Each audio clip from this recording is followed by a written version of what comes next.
শ্রীরাম কিভাবে হয়ে গেলেন বাঙালি?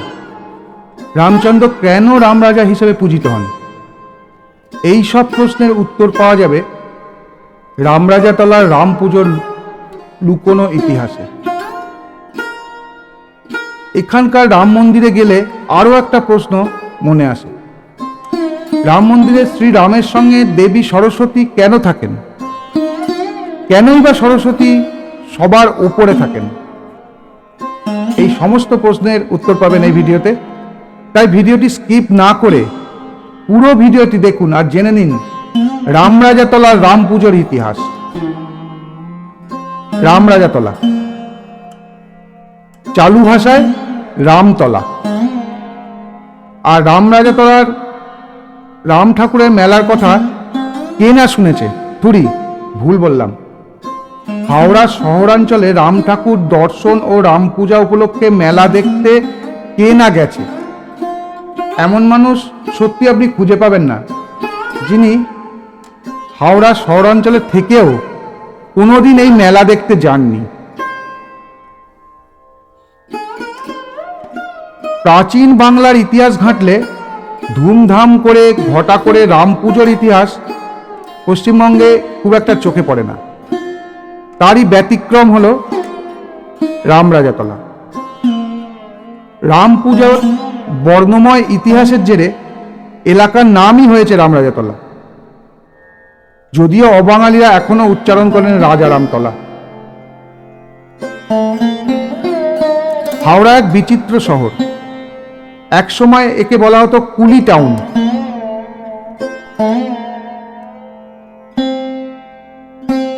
পরে আলামোহন দাসের সৌজন্যে দাসনগরের শিল্প তালুক হওয়ার পর এশিয়ার শেফিল্ড নাম কাড়ে। প্রাচীন সময় থেকেই হাওড়া জেলাতে প্রাধান্য ছিল লৌকিক দেবদেবীর। চণ্ডী, কালী, শিব, ক্ষেত্রপাল, চণ্ডীর আবার বিভিন্ন রূপ, মাকড় চণ্ডী, মেলাই চণ্ডী, ওলাই চণ্ডী ইত্যাদি। তাঁরা যদিও এখনো স্বমহিমায় অবস্থান করছে।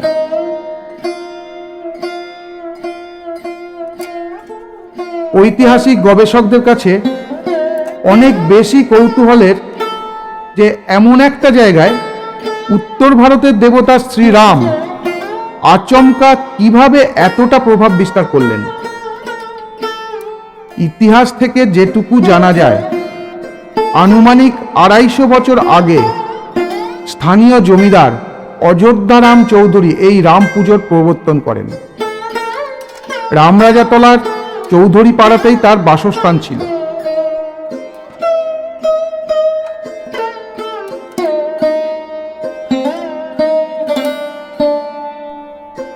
চৌধুরী পাড়ার ঐতিহ্য শুরু হয় রামরাজাতলার চৌধুরী জমিদারদের নিয়ে।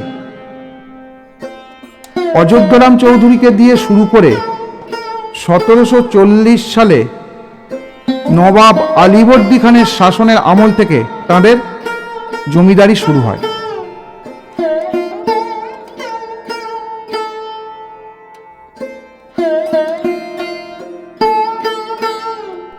শোনা যায় অযোধ্যারাম চৌধুরী এবং তার পরিবার নবাবকে সরস্বতী নদী দিয়ে আসা নিকটবর্তী অঞ্চলে বর্গীদের বিরুদ্ধে যুদ্ধ করতে সাহায্য করেছিলেন। পুরস্কার হিসেবে আলীবর্দী খান তাকে রামরাজাতলা ও এর পার্শ্ববর্তী এলাকার জমিদারি উপহার দেন। আপনারা হয়তো জেনে থাকবেন যে পুরুলিয়া জেলার গড়পঞ্চকোটে যে মন্দিরের ধ্বংসাবশেষ আমরা দেখতে পাই, সেটা বর্গী আক্রমণের ফলেই ধ্বংস হয়েছিল। যাই হোক, রামরাজার প্রতিষ্ঠা ও তার উৎসবের জন্যই রামরাজাতলা জায়গাটার নাম হয়েছে। আসল এলাকার নাম ছিল সাঁতরাগাছি, যদিও এখনো বড় একটা অংশ জুড়ে সাঁতরাগাছি এলাকা রয়েছে।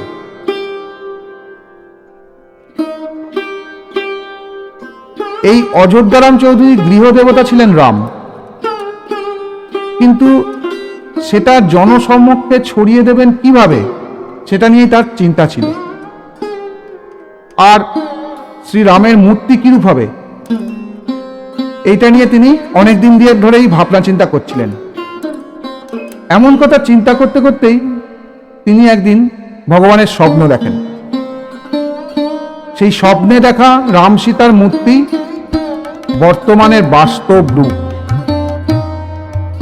এটা তো একটা কাহিনী, কিন্তু এর পিছনে রয়েছে আর এক কাহিনী। স্থানীয় কিছু বারেন্দ্র ব্রাহ্মণের পরিবার একত্রে এই এলাকায় মহা ধুমধামে সরস্বতী পুজো করতেন। পুজো উপলক্ষে মেলা বসত। প্রায় 15 দিন ধরে পুতুল নাচ কীর্তন চলত।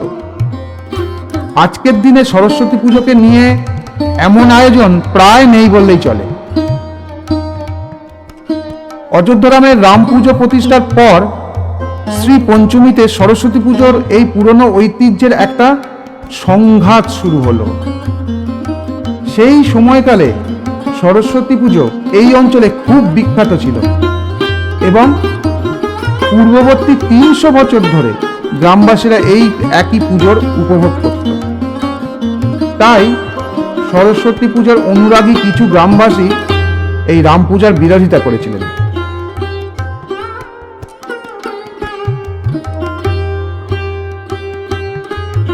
তারপর স্থানীয় প্রবীণদের মধ্যস্থতায় একটা আপোষ মীমাংসা হয়।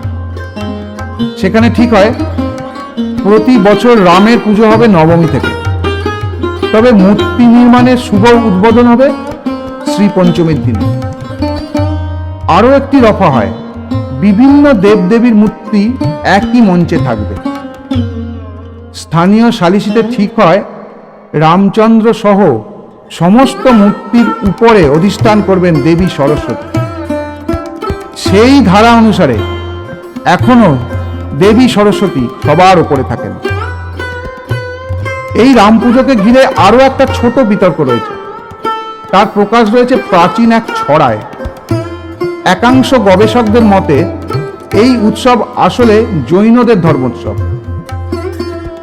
ন্যাংটা গোসাই মহাবীরের হাতে লাল নিশান ওড়ে, রং মেখে সং নড়ে চড়ে, তুরুক সওয়ার ঠেকার করে, আহা মরি কি সভা হেরি শখের বাজারে। এই ন্যাংটা গোসাইকে কিছু গবেষক মনে করেন ইনি রাম ভক্ত বীর হনুমান নন, জৈন তীর্থঙ্করদের মধ্যে কেউ হবেন।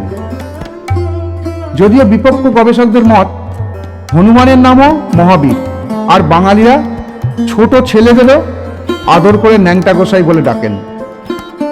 ফলে মহাবীর হনুমানকে বাঙালিরা আদর করে ন্যাংটা গোসাই বলে ডাকতেন, এটা মনে করা যেতেই পারে।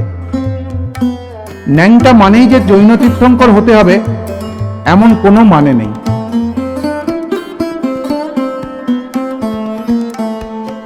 আগেই বলেছি এই রাম পুজোর সূচনা করেছিলেন অযোধ্যারাম চৌধুরী। গবেষকদের মতে বাঙালিদের মধ্যে লাখে একজনের মধ্যে অযোধ্যারাম নাম হয় না, বরং নামটি অনেক বেশি বিহার বা উত্তরপ্রদেশে প্রচলিত। অর্থাৎ এই অযোধ্যারাম উত্তর ভারত থেকে যে নিজের ভাগ্যান্বেষণে এসে জমিদারি পেয়েছিলেন তা বোঝাই যায়। যদিও এখন তারা পুরোপুরি বাঙালি হয়ে গিয়েছেন এবং তা বলাই বাহুল্য। ইতিহাস বলছে শ্রী রামকৃষ্ণের শিষ্য রামকৃষ্ণপুরের নবগোপাল ঘোষের বাড়ি থেকে 1919 সালে মা শারদা রামরাজাতলায় আসেন রাম ঠাকুরের দর্শন করতে। মন্দিরের পাশের পুকুরে পা ধুয়ে তিনি রাম মন্দিরে প্রবেশ করেন ও শ্রী রামচন্দ্রের মূর্তি দর্শন করেন। রাম মূর্তি দর্শনে এসেছিলেন মহর্ষি দেবেন্দ্রনাথ ঠাকুর, শ্রী বিজয়কৃষ্ণ গোস্বামীর মতো বিখ্যাত ব্যক্তিরা। তাদের মতো এই দেশের বিভিন্ন প্রান্ত থেকে বহু বিখ্যাত মানুষও এসেছেন এই রাম ঠাকুরের দর্শনে। সবার আগে জেনে নেওয়া যাক এই রামের মূর্তিটি ঠিক কেমন। প্রথমেই বলতে হয় গায়ের রং বা গাত্রবর্ণের কথা। শ্রীরামের প্রচলিত মূর্তিতে তার গায়ের রং নীল, তবে হাওড়ার এই রাম ঠাকুরের রং সবুজ। রয়েছে পুরুষ্ট গোঁপও, তবে অস্ত্র বলতে ধনুকই দেখা যায় এই মূর্তিতে। এবার বলতে হয় মূর্তির উচ্চতার কথা। সম্পূর্ণ মূর্তিটা প্রায় দোতলা বাড়ির সমান। তবে শুধু রামচন্দ্র একা নন, আরো অনেক দেবদেবীর মূর্তি দেখা যায় একই সঙ্গে। অনেকটা এক কাটাবর দুর্গা মূর্তির মতোই প্রভু রামকে ঘিরে থাকে আরো অনেক দেবদেবীর মূর্তি। রামের একবারে বাম পাশে থাকেন মা সীতা। বলা বাহুল্য এই মূর্তিতে তাঁর প্রকাশ ঠিক বাংলার লক্ষ্মী ঠাকুরের মতো, আর ডান পাশে থাকেন মহাদেব। এছাড়াও ব্রহ্মা সহ আরো 26টি দেবদেবীর মূর্তি থাকে এই বিশাল আকার রামের মূর্তিতে।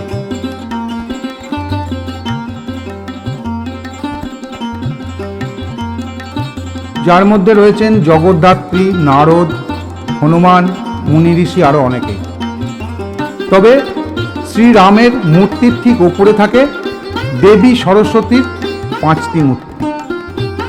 পুজোর সময় দূর দূরান্ত থেকে ভক্তরা এসে ভিড় জমান এই মন্দিরে। রীতিমতো উৎসব চলে কয়েক মাস, তারপরে সম্পূর্ণ মূর্তিটিকে বিসর্জন দেওয়া হয়। বিশাল শোভাযাত্রা সহ সেই বিসর্জনও দেখবার মতোই হয়। বছরের অন্যান্য সময় রামরাজাতলার মন্দিরে রাম ঠাকুরের বিশাল একটি প্রতিকৃতি রাখা থাকে, সেখানেই পুজো দিয়ে যান ভক্তরা। একই সঙ্গে মন্দিরের লাগোয়া হনুমান মন্দিরও রয়েছে, সেখানেও নিত্য পূজার ব্যবস্থা রয়েছে। সব মিলিয়ে বাংলার এই প্রসিদ্ধ রাম ঠাকুর নেহাত কম জনপ্রিয় নন। আচ্ছা, রাম রাজা নামে পূজিত হন কেন? ভাবতে গেলে তো কৌতূহল জাগবেই। জমিদার অযোধ্যা রামের নাম কি অঞ্চলের নামকরণে ভূমিকা রেখেছে? রাম রাজা উৎপত্তি কি সেই থেকেই? কেননা এক অদ্ভুত বাঙালিয়ানায় মোড়া এই শব্দটি। শ্রীরাম বা রামচন্দ্র শুনে অভ্যস্ত কানে রাম রাজা সম্বোধন বিস্ময় তো জাগাই। অঞ্চলের অধিবাসীরাই যে ভালোবেসে রাম রাজা নাম দিয়েছেন তাতে আর কোনো সন্দেহ থাকে না।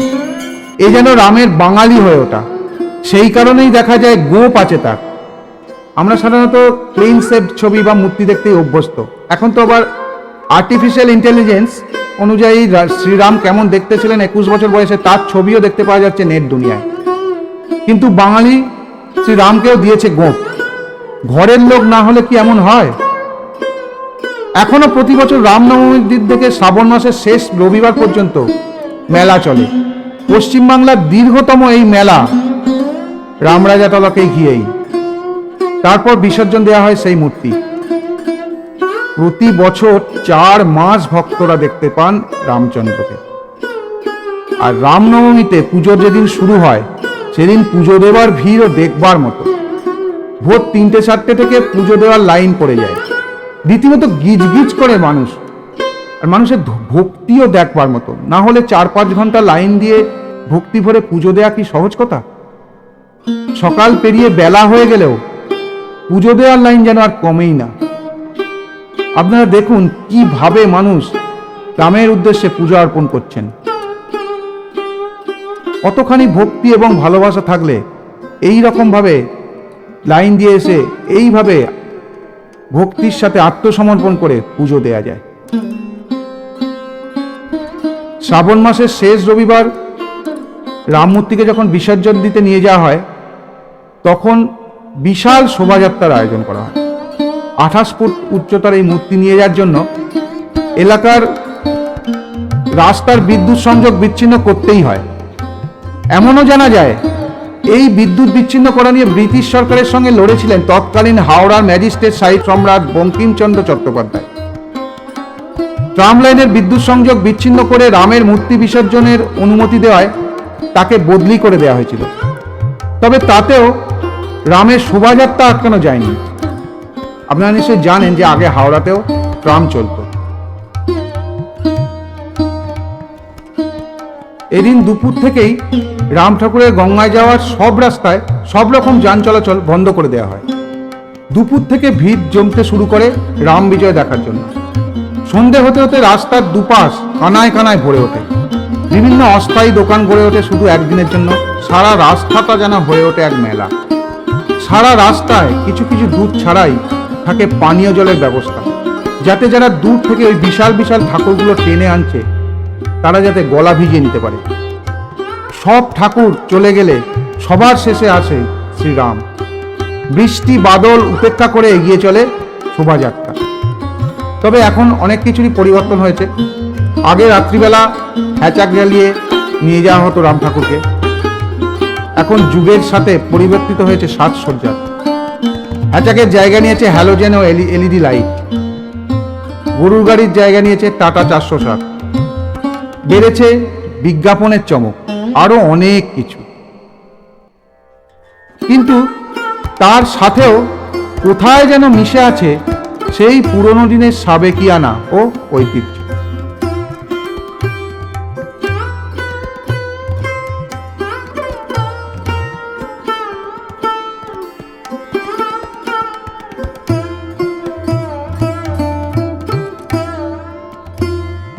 কিন্তু এই ঐতিহ্য আর কতদিন বাঙালি ধরে রাখতে পারবে তা জানি না, কারণ বাঙালি নিজের ঐতিহ্যকে জলাঞ্জলি দিয়ে অন্যকে আপন করে নিতে পারে বেশি করে। যেমন দোল হয়ে যায় হোলি, দীপাবলি হয়ে গেছে দেওয়ালি, আর আলপনা তো এখন রঙ্গোলি। আগে সবাই বলতো তোদের রাম ঠাকুরের তো গোঁপ আছে, তখন গর্ব করে বলতাম আমাদের রাম বাঙালি, রাম রাজা বলি আমরা, তাকে শিয়াপতি রামচন্দ্রও না, আবার জয় শ্রীরামও নয়, এ হলো আমাদের রাম রাজা। আমরা রামের রাজরূপের আরাধনা করি। আমাদের মূর্তির বেশভূষা থেকে শুরু করে শরীরী ভঙ্গিমা সবই রাজকীয়। রাম রাজার মন্দিরে রাম সীতার যে মূর্তিটি পুজো হয় সেটি তো প্রতি বছর বিসর্জিত হয়, আবার বানানোও হয়। 300 বছর ধরে চলে আসছে এমনই নিয়ম। কিন্তু সম্প্রতি সেই প্রাচীন মন্দিরের উল্টো দিকে নির্মিত হয়েছে আরো একটি মন্দির। সেখানে পাথরের রাম সীতা বিরাজমান থাকবেন সারা বছর। কেন এই নতুন মন্দির তৈরি করতে হলো? যুক্তি, যাতে সারা বছরই রাম সীতার দর্শন পাওয়া যায়, সে কারণে এই উদ্যোগ। দর্শনার্থীরা উৎসবের 4 মাস সনাতন মূর্তি দেখবেন, আর বাকি সময়টুকু উল্টো দিকের মন্দিরের নবকলেবরটিকে দেখবেন। আশ্চর্য লাগে, এতদিনের ঐতিহ্যের ছিটে ফোটাও নেই সেই নতুন মন্দিরে। বদলে গেছে রাম সীতার গাত্রবর্ণ, মুখের অবয়বে বাঙালিয়ানার ছিটে ফোটা নেই একটু, বরং অবাঙালি মহল্লায় পূজিত রামের সঙ্গেই সাদৃশ্য পাওয়া যায় নতুন মন্দিরের চেহারা। শুধু তাই নয়, প্রাচীন মন্দিরে রাম সীতার সঙ্গে লক্ষ্মণ, ভরত, শত্রুঘ্ন, বিভীষণ, ব্রহ্মা, শিব, সরস্বতী প্রমুখের যে মূর্তি ছিল তারাও উদাও কিংবা ছড়িয়ে গিয়েছেন একাধিক কুঠুরিতে। হ্যাঁ, তাঁদের মুখাবয়বে অবাঙালি ছাপ স্পষ্ট। হয়তো সামান্য বিষয়, চারপাশের বড় বড় দুর্যোগের প্রেক্ষিতে, বিশেষত এই করোনাকালে এটি নিয়ে আলোচনার কোনো মানেই হয় না। তবুও চিন্তা হয়, একটা অঞ্চলের নিজস্বতা, বৈশিষ্ট্য হারিয়ে গেল এভাবে। হিন্দুস্তানি সংস্কৃতি সেঁধিয়ে গেল বাঙালি জনপদেও। যে মন্দির ঘিরে এই জনবসতির এত রমরমা, সেই প্রাণকেন্দ্রই কি হারিয়ে গেল কোথাও? আজ এ বিষয় এড়িয়ে যেতেই পারি, কিন্তু অনাগত ভবিষ্যতে আপনার আমার পরিচিত দৃশ্যগুলোও যদি এইভাবে ক্ষইতে থাকে, হারিয়ে যায় সংস্কৃতি, ঐতিহ্য, সেদিন স্মৃতি হাতলে আফসোস করব না তো? কিন্তু প্রথমেই বলেছি, আমরা বাঙালি নিজের ঐতিহ্যকে ভুলে অন্যের ঐতিহ্যকে আপন করি বেশি করে। অতএব সারা বছর অবাঙালি রাম দেখার প্রস্তুতি নিয়ে নাও বাঙালি। আজ এই পর্যন্তই। আবার অন্য একটি ভিডিও নিয়ে আসবো আপনাদের সামনে। লাইক, শেয়ার আর সাবস্ক্রাইব করতে ভুলবেন না কিন্তু। না, এটা আপনাদের জোর করছি না। সাবস্ক্রাইব করা সম্পূর্ণ আপনার নিজস্ব ব্যাপার। ভালো থাকবেন। নমস্কার।